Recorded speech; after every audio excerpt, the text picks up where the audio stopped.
अस्सलामुअलैकुम दोस्तों, good morning. आज दिन है इतवार का, संडे 31 मई 2020।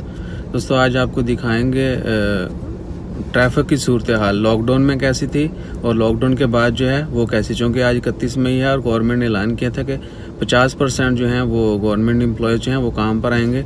तो आज अल्हम्दुलिल्लाह पहले से काफ़ी बेहतर है।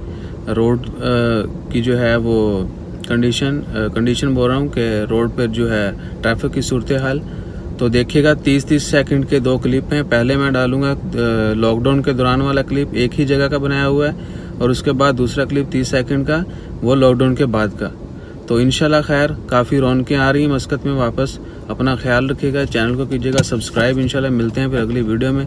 क्लिप देखें और दुआ करें अल्लाह ताला जल्दी इस वबा को ख़त्म करे और फिर से जो है हर चीज़ नॉर्मल हो जाए इंशाल्लाह। खैर दुआओं में याद रखें, दुआ करते रहें, वीडियो देखें। फिर मिलते हैं अगली वीडियो में। अल्लाह हाफिज़।